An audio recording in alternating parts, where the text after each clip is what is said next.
starts, I'm going to give her bio, and then we will finally get started. Shawna Burton is the Executive Director of Marketing and Engagement at Greater Louisville Inc, GLI, the Metro Chamber of Commerce in Louisville, Kentucky. She oversees the marketing department as well as the Chamber's engagement efforts. She's responsible for the strategic direction, marketing, management, and execution of all GLI events and products.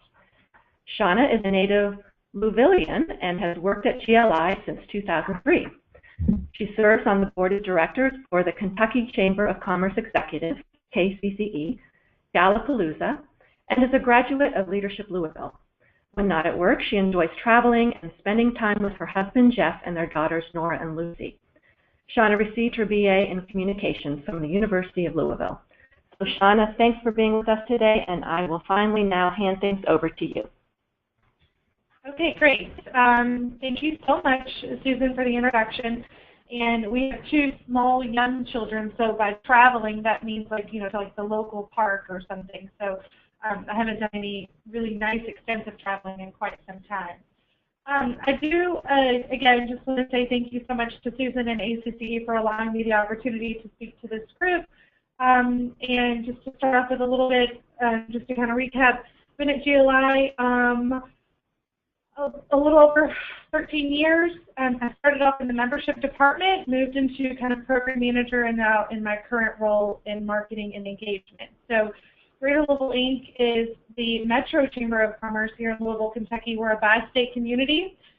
We have about 1,600 members, and we not only do traditional chamber functions, but also economic development, entrepreneurship, and policy work for our region. So just wanted to give you a little bit of information about our organization. So I'm going to kind of jump right into our webinar today, and just again want to throw up a little bit of an outline as to what we're going to discuss and what I'm going to share with you. Again, talking about why not only do you need to change and why your chamber needs to change, but also why it has to evolve. The tools, I hope that I'm going to share with you a few tools that we use at our organization. And hopefully they'll be able to be things that you can use as well, and then kind of end with some closing thoughts. So let's get started with this ACCE Horizon Initiative report. I'll just reiterate what Susan said. I'm going to play this video link. It's a YouTube video. The link is in this program. in this presentation, but there's also the full Horizon Initiative report, which is about 30 minutes long. I highly, highly suggest that you look at this report in full, but I'm going to share with you just this one quick but very important 5 minutes that really kind of talks about the nature of belonging and gathering and what that looks like for the future of our organizations. So again, the video piece of it isn't as important, so just make sure you can hear the audio, and if it's a little slow, it'll only be 5 minutes.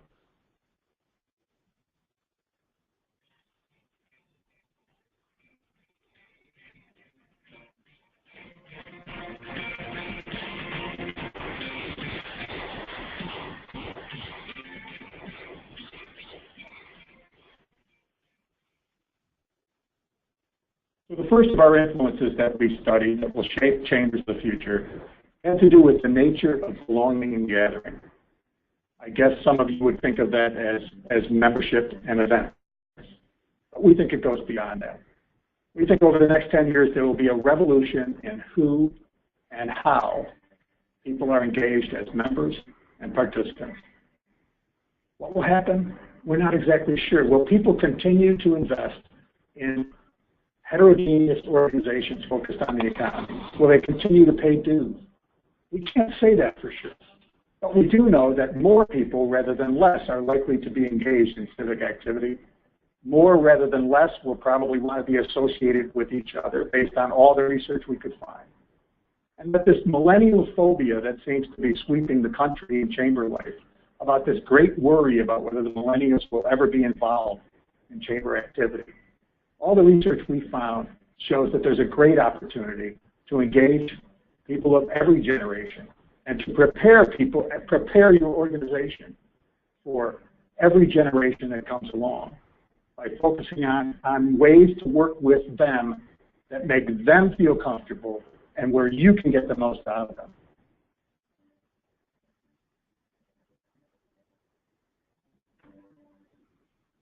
One of the biggest difficulties that exists right now is this assumption that value of a chamber is equal to its events and the number of butts in the seat. And it really becomes obvious to us as we study chambers that are successful that that's not the case. That there certainly can be great value in events, leaving out a big signature event or two at every chamber. The reality is that 80% of your members probably don't participate in anything the chamber is doing. They don't take part in any of the programs. And yet your renewal rates are all over 80%. And so there's obviously huge value that's received or understood or assumed from chambers, even without attendance and participation. We think over the next 10 years, chambers will have to recognize that the value comes from many things and not just how many events they run. We also have to realize, and this is very important, that a network and an event are not the same thing. Certainly, networks can be established at events, but they're not the same word. Network, event, not the same word. You have to be able to engage and start and nurture networks that may or may not be connected to actual events. You see, the thing is that this next generation, this millennial generation, sometimes they want to be involved, but they may not want to join. They want to be associated, but they may not want to have to show up on a Tuesday night. They want to take on issues, and they want to get engaged. And by the way, and the next generation is likely to want the same things. By the way, probably the generation that went before did too. But we had developed a habit, a culture built around participation, direct participation, purchasing seats, and attendance that may or may not be the future of chambers. We know that some influence will have to shift to deal with this new millennial power and the new people that will be coming into leadership in all of your organizations. We also have to recognize that the motivations that people have for getting engaged in the chamber can be very different. Sometimes we look at this and we say there are really two big buckets. Those who want to get something done through the chamber and those who want to get something from the chamber. Mission, transaction, community, business. Those definite, larger, descriptive motivations are critical for chambers to understand in the future. It will not be enough to treat a member as a member as a member. And as long as you do that, you will miss opportunities, not just for engagement, but for attraction and retention. Okay, so I wanted to share that video with you because I think that it's really impactful, and ultimately what Nick's saying is that how our members are going to engage with us in the future and in the near future is going to change. But I know we have fallen into this millennial phobia where things like, oh, okay, well they don't want to engage or come to anything, they're never going to do anything. But I think what we're starting to see is that we might have scared ourselves a little bit with that group still does want to engage. But in order to do so, we're going to have to break our own habits and kind of shift our focus. And so I think it's really important if you haven't, and if you have seen that video, I apologize that you had to see it again, but maybe you got something new out of it. But I do highly recommend when Susan sends out this link that you click on the full report, because it really just talks about engaging your board in all different kinds of levels. So thank you for watching that video, but it does kind of set the tone for why it is that we need to evolve. So I listed some reasons here, and let me also start by saying, you guys are fantastic. There are so many chamber professionals that are doing so many wonderful things. I'm going to share with you some things that work for us. But, you know, I think just, you know, congratulations to you, your own self. I'm sure you have lots of things that you're doing within your own organization. So, you know, I'm going to just share some things and some thoughts that I have. But again, you know, I appreciate that you're listening and you know, finding some opportunities that you could potentially take back and put in your own organization. So when we sat down and we talked about and we thought about why chambers do, not all events, but some events. And these are kind of the reasons why we all think, because we've always done the breakfast club, or because we have to do the monthly after-hours networking event. Or we'll say to ourselves, our members really do love to network, and they want to network.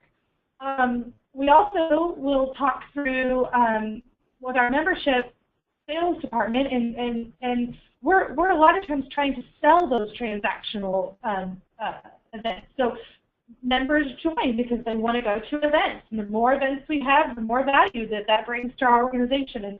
And we just, you know, heard Nick say that that's not really the case, that a lot of your members are not attending your events, but they still see value in your organization. So, you know, that's really good news, but we need to remember that as internal clients as well. And then obviously we sometimes will fall into the trap of doing an event simply because it's profitable. So when I actually think about this, I think in reality, because you've always done something, you think that someone will notice if you don't do it anymore. I can tell you from experience that they probably actually won't notice that you're no longer doing something that you've done for a long time. A real life example of that is we had a small business breakfast club that ran for 14 years, as long as I had been around, and when we decided to get rid of it, we were so nervous to kill this event. We thought, oh, the backlash from our membership. Well, guess what? We added something else. It wasn't anything like the breakfast club. But no one, that was in 2009, we stopped doing the small business breakfast club. No one has mentioned it since then. So a lot of times we think someone will notice when in fact they probably won't. So we have to do this event. Just guess what? No, you don't. You do not have to do any event. If you find yourself in a signature event type of situation where you think, oh, I have to do our annual meeting, or I have to do this particular program, find ways to change it up, to modify that event if you're feeling like that it's run its course. And you know, I'm not really convinced people want to network. I think that they network because it leads them to an ultimate solution, which is meeting new people or potential business or making new contacts. But I'm not for sure how much people actually love networking, at least if they really actually ask themselves. So the other reason why we do events is that, you know, members join because we have all of these events. And what we just heard was, you know, Mick say that, you know, less than 80% of them actually attend your event. And now, if you have done this, I know we have done this in the past where we sell events. So when our sales team has went out to talk to members about joining the chamber, we talk a lot about all of our events. So then what happens is when the 80% of those, you know, or when that percentage of your membership isn't attending your event, now they feel like, well, maybe I didn't get any value from my membership because I didn't attend all those events that salesperson talked to me about. So now you've almost kind of created a reason for them not to renew their membership. I'll also just say, you know, the more events you have, the more value you think that you're bringing to the table. And what we've learned, and if we've really had to take a hard look at ourselves in the last couple of years, is a lot of times you find yourself that you're creating more competition for your members' time. And then, you know, they also might feel like the more events that they see coming into their email box that they can attend to, maybe the worse they feel about not participating. So I think that thinking through quality events versus quantity is, you know, a good way to kind of look at how you want to approach your planning for the following year. And then I'll just say, you know, if an event is profitable, this is something that I hold kind of dear to my heart. I do think that your event should be a profitable fundraising opportunity for you. And I do think that that is an important factor. But that should not be the only reason why you're doing an event. And if it is, I think you have to really look at yourself and ask if that's the right reason to be just doing an event. Okay, so I'm going to get into this word cloud. And I hope that everyone who's on the call and on the webinar, if you are an event planner, if you plan any sort of events or meetings or committees or signature events at your organization, I hope this looks like your life, because this is exactly what when I think of an event, this is your world. So welcome to your world, your day, your brain. These are all the things that are happening inside your brain each and every day to just put on one event. And you might have different elements of that you're personally responsible for. But I mean, when you look at this, you think about logistics and food and AV and decor and the venues, and I have needy speakers that they need lav mics, and I got to make sure I have the podium, and did we market that event, and did anybody remember to do the script? Where's the agenda? Not to mention all of the meetings that just go along with an event. So if you take this word cloud and then you times it by 50, 75, 100 events that I know a lot of your organizations are doing, your chambers are doing, this is overwhelming. This is what your world looks like times 50 events or times 75 events, whatever the number may be. And because you're on the events team and you're planning all of the fun networking events, everybody on your staff and everybody in your membership thinks that this is what you look like and you feel like, because isn't it fun to be an event planner? And I hope that this really cheesy picture of these people looking like that their life is just on cloud nine really hits home, because this is not what it is in our lives. We know that it's just the opposite. That there's a lot of time and work and effort that goes into planning these events, and this is just in fact not our reality. So what I hope to do over these next 15, 20 minutes is share with you some tools that I think that you'll find helpful. So I'm going to go into some more detail on each of these. So I'm going to pop all of these up on the screen right now. But essentially, I think that there are these kind of 5 tools that if you even just do a few of them, I think that it'll help you kind of gain some control over your events and help you to stop doing events just because you continue to do them, or someone wants to add this, whatever the case may be. We all have all the reasons. So I think step 1 is getting buy-in from your leadership. And I don't know if that's your staff, your management team, your board. It might be other, maybe you have an advisory committee. But at the end of the day, this just can't be your problem. So I've taken this from Kristen Hedges, who wrote a book on this about kind of getting buy-in from your leadership. But essentially, it's important that when you're thinking about getting buy-in, that you need to lay out the problem. We have too many events, might be one of your problems. Or your events don't tie to mission, some of them. I'm not saying all of them. Express your concerns. So, look, I have some concerns that we're getting less and less attendance, or our topics or our events aren't relevant or making a difference in the community. Communicate your progress. I think that you need to talk through kind of what got you to this situation, or what got you to this line of thinking for a particular event. And then I would obviously ask for feedback, because if you can get them involved in your planning and ask them, they might have the exact same feelings about the event, but maybe they want to tell you because that might hurt your feelings, or you love the event. But I do think that getting some of that feedback from them and then taking that and communicating your progress and your plans for how you're going to go into the next year.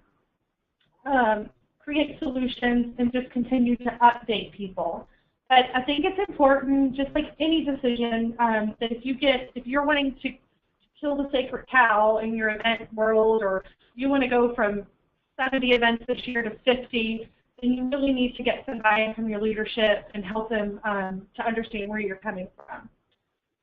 So I'll say step 2 would be to take back control probably, of your event calendar. So we did this internally about 3 or 4 years ago, and this might be something that you guys do already.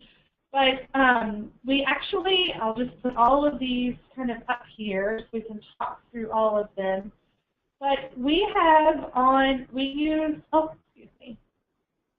use Microsoft Outlook as an organization, and we have a shared calendar system. And so we actually created a shared calendar called GLI Events. And on that event calendar, anybody can access it visually, see what's happening on that calendar. But we have someone on our staff that's just dedicated to updating that calendar.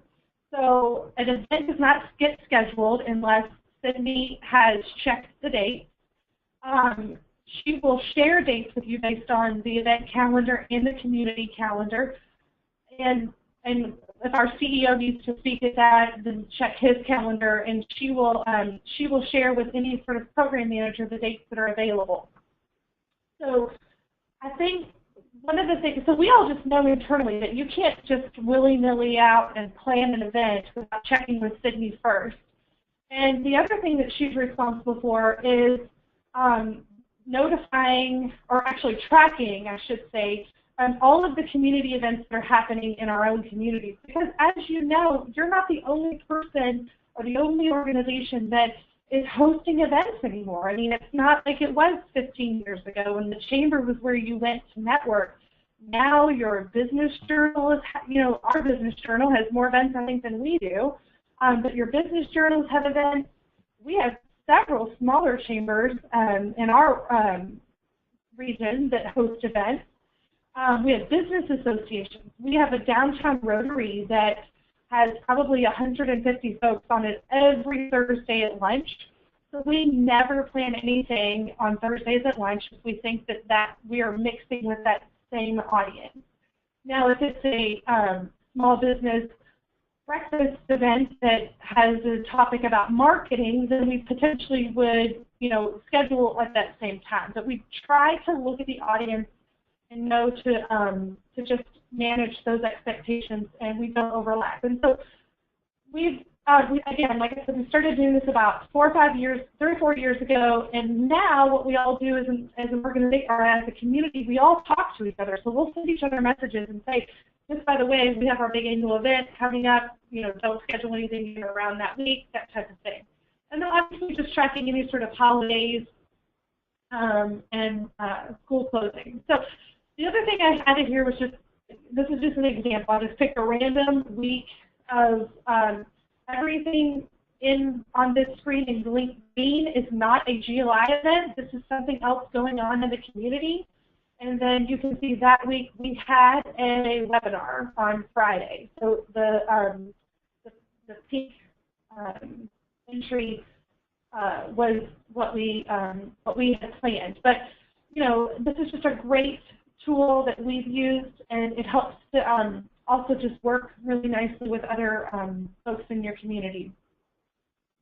The other thing we do, and this is not really connected to the event piece as in planning events, but we also do on this exact same shared calendar, we put at the top here, you can see these are our marketing campaigns. So if we have so someone can come out here and look to see when we're planning to send a live save the date. So if I had questions as a program manager as to when that email is going to go out to all of our membership, it's here and everybody has access to that. So this is just an example of what we do, and again, we have a point person that's just dedicated to managing this.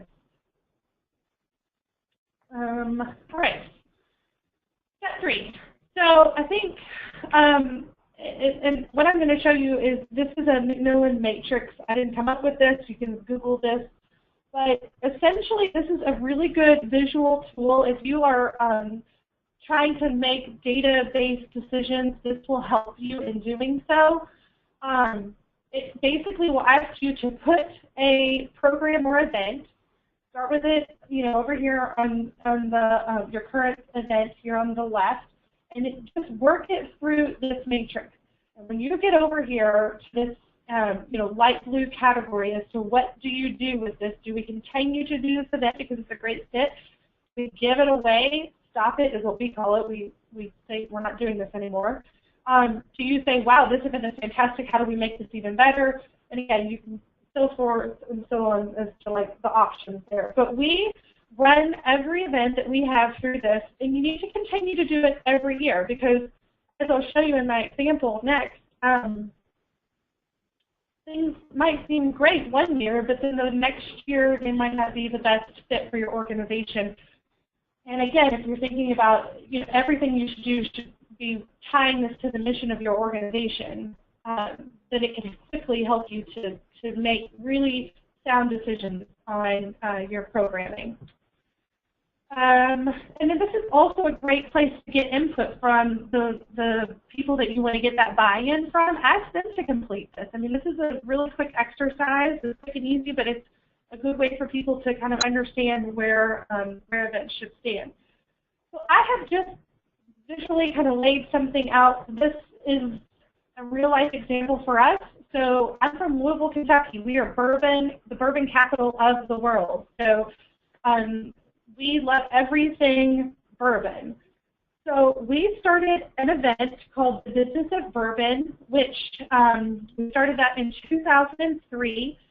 We had 400 folks come to this reception. We did, it was really cool. It was basically what are all the jobs that were tied to the bourbon industry that weren't necessarily a distiller. So we had cork makers and furniture makers folks who had made furniture out of bourbon barrels. You name it, we kind of had this gamut where people got to go around and meet other people. It was all about jobs, and it was a really good fit for our organization because we talked about this key cluster and this key industry that's driving business in our region and how that affects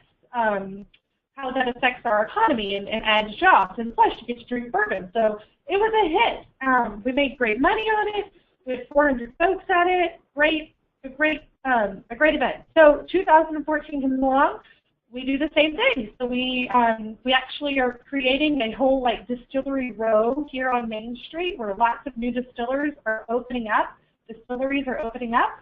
So in 2014, we did this whole focus around Distillery Row and all the new distilleries. And so it really made sense. Again, sellout crowd and great event.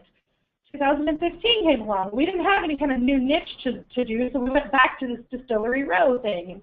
Again, great crowd. But now this is turning into something that maybe isn't the best strategic fit for us. We've highlighted the job piece of it. And at the end of the day, the event just kind of ran its course. It was a lot of work, a lot of staff time that went into this event. And as I said earlier, bourbon capital of the world, you can go to a bourbon event, and especially in this time frame that we were doing this, I mean, probably just about any time of the year, there are lots of bourbon events. So if you run this through this matrix, yes, it fit, but it was a lot of work. Others were doing it, and did we think that we were doing it better than anyone else? No, not necessarily. If we're honest with ourselves, it was a great event. But was it, were we knocking it out of the park and putting to shame the Bourbon Festival? No. So we decided to stop doing it. So that was hard. So in 2016, when we started talking about planning for that, we said we shouldn't do the Business of Bourbon event, and it was a lot of fun. People struggled with that, but you really need to show them the data. And I do think that this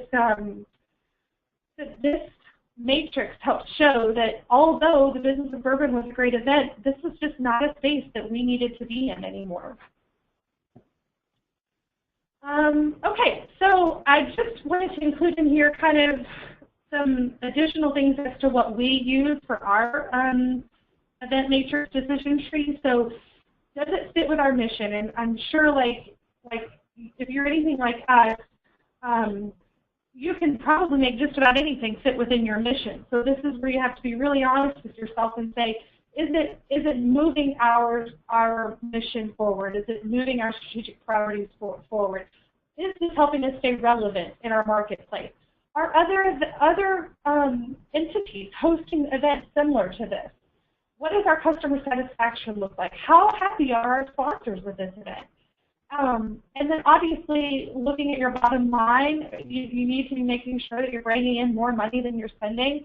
And then a lot of times you really have to just really weight how much staff time goes into something. So if you're doing a festival or a parade or an expo that is taking up a lot of your staff time, and you don't think that it makes a lot of revenue, but it's not fitting with some other spaces, you might want to just take a look at that and see if that is really what you think is going to move your organization forward. Okay, so I'll get into this stop list. So let me just start by saying that a lot of times when you're trying to get buy-in from leadership to stop an event, you need all the time. You need to have data to support that. So you need to take a look back at your database and look at what your net revenue is and your customer satisfaction, all those things I just mentioned earlier, utilizing the matrix. But I will tell you that your stop list does not have to be anything fancy, and I'm going to show you ours at the next slide. So the matrix is already created, so feel free to take that and run things through it. What I'm getting ready to show you is a stop list. Once what you want to take to your leadership and say these are the things that we want to stop, it doesn't have to be fancy. Again, I think you need to present it to your leadership and get buy-in from them again. A lot of times in your stop list, you're actually creating new events. That doesn't mean that every event that you stop doing, you have to have something to fill that. I don't feel like you need to do that. I hope that you don't either. But sometimes you do need to be looking at new events that you need to create. And then obviously share your plan with the leadership. And then once you have, buy-in and support on that, sharing it with the staff. And then just sticking to it, which is really, it sounds so easy, but it's we've been guilty of saying we're not going to do something, and then before you know it, we're back into doing it. So it's important to remember what it is that you laid out the previous year for the next year's planning, and then try to stick to it. So here's my fancy example. It's an Excel spreadsheet. This is what we did for 2016. So as you can see, everything on the left was the programming that we were going to continue in 2016. Everything that's highlighted were new events. So these are new things that we're not currently doing that we thought would make better sense for us to start doing. And then, as you can see, everything on the right are things that we stopped. So as I mentioned earlier, the business of Bourbon, you can see a list there of 27 events that we said that we're no longer going to do, and then keep these 6. So we went essentially from having about 80 events a year, and I'm sure we're missing a couple along the way, down to having 60. So this is again just my example of a stop list, and again, nothing super fancy. So I'm going to close with some final thoughts. I think I have a few more minutes here. You need to ask your members what they want. I think a lot of times we assume that we know what they want, and we've found success in having some roundtable discussions with sponsors and members. Also, we do an annual survey. We actually, that Shop Talk series that we added that was on the last slide, was in response to what our members had told us back in September what they wanted to see, which is an opportunity to network with others like themselves. So we added this Shop Talk series, and we're doing 3 of them this year, and we'll see how it works out. The other tip I will say is create a file. If you're the person for scheduling events, you have more people than you can shake a stick at, I'm pretty sure, reaching out who want to speak to your membership. I ask everyone to send me an email with what they're able to speak about. when they're available to speak, what are their, hot topics that they're really experts in. Send me that, and then I follow up with, and I just say, like, we make all of our speaker decisions around the end of the third quarter and start planning in the fourth quarter, so you'll hear from me then. But I would say to try to, again, manage your calendar, kind of create a file for that and file it away and set their expectations up front. Again, manage your event calendar and try to avoid that event creep that we're all really guilty of. And I just, if you lay it out at the beginning of the year, when people come to you to add things in, and I'm certainly not suggesting not to be flexible, but you do have to kind of set some parameters as to, like, this is what we said we're going to do, this is what we said was important, and so let's keep on that track, not just to keep adding events, because before you know it, everyone's event is really important, and it's hard to back out of that. And then I think this is something that Mitch had mentioned in the video, is to try to look at other ways to engage your members outside of events, because, like you mentioned, a lot of folks aren't attending your events. So find some ways to speak to them. I'd say take chances and take risks. I mean, just because you start an event doesn't mean that it's going to be around until, 2025. I mean, you can, like something with our Business of Bourbon event, we did it for 3 years and then we stopped. Shop Talk, the new series that we just started this year. If we don't get good feedback on it, or if we don't get good response from it, we'll stop doing it and we'll look at something else. And if it ends up on the stop list next year, that's okay. That's what evolving is about, is taking risks and trying new things. And then I would also just say, and I told this, I have ripped off and duplicated this saying from the chamber industry, but, create a peer group, look at your website, talk to other chamber. We're like the most giving and helpful group of people I've ever met. If you see something as you're stalking someone else's website, call them up and ask them what they do with this program and how it's being received, and what send you their information on it. I mean, I've done this, and people have done this to me, and it's very flattering when you get that call. And I just think that, again, we're always trying to help each other. So if there are opportunities for you to see things that people are doing, I think do that. And it's really about just sharing our ideas and helping each other to get better. So I'm trying to look at my clock and be mindful of the time. I will just give a plug for Susan and ACCE. We are hosting the second annual ACCE Chamber Events Training here October 13th and 14th. I went to it last year. It was fantastic professional development. And it's really for us. It's for that chamber professional that works in the event space. And so it's really nice. It's limited, I think, to 60 folks. I'm sure Susan will have more information about that. So please come drink bourbon with me, and I'm happy to do that with you. But I'll just close by saying thank you. I appreciate so much that you have taken 45 minutes out of your day to hear this. I hope that you got something out of this. And, as chamber professionals, the number one quality that we all have to have is being passionate about what we do. And I appreciate what you guys are doing in your communities from an event perspective. And just thanks for everything you're doing. And thank you, ACCE and Susan, for giving me this time. And I'm happy to answer any questions, or if you want to follow up with me, my contact information is on the screen. Okay, well, thank you so much, Shawna. I really appreciate all this great information, and I appreciate all of you all calling in. As I indicated in the beginning of the webinar, we are having a few technical issues here, and I have been unable to see your questions if you've typed them in. Shawna, if you wouldn't mind, would you mind changing back the presenter to me, and I'll see if I can access at least one or two. We're running a little short on time, but maybe I can get one or two questions. Okay. Hold on. See, I have a few questions.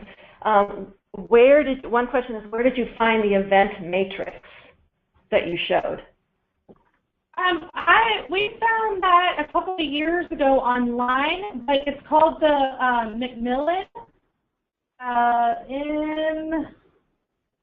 MCMILLAN, the Macmillan Matrix Decision Tree is what it's called. Okay. Shawna, if you have a link for that, I can also provide that with our reporting. Folks, I am unable to see the remaining questions. However, the way that our GoToWebinar system works, I have a record of the questions. I will compile them. I will answer the ones that I can answer and send the rest to Shawna. So I promise I will work on that right away. With regard, there were a few questions I could see about accessing the presentation slides and the recording. I usually try to get those up between 1 and 2 business days, so I will work on that, and you will be able to get the complete set of Shawna's slides, the recording, the links to Fleming's Horizon videos, and any other information I can think of that would be helpful for you understanding these issues. So with that, I am going to close out. As Shawna mentioned, we do have our second events conference happening in October. She provided the information there, and you can get more information on our events page. I'll provide a link to that too. One thing to note is that in response to popular demand, we're trying a few new types of learning opportunities. We're going to have, in addition to our general sessions and our smaller workshops, we are going to have small learning sessions or pods of 10 to 12 people where we're going to be discussing issues in depth with more opportunity for sharing, for brainstorming, and learning from one another. So we're excited about that. We're in planning stages now, and I hope to have more information and a speaker and schedule out the first half of July. Thank you very much, everyone. We really appreciate your participation. Thank you, Shawna, for this great participation. We wish everyone a great afternoon. Bye-bye. Thank you.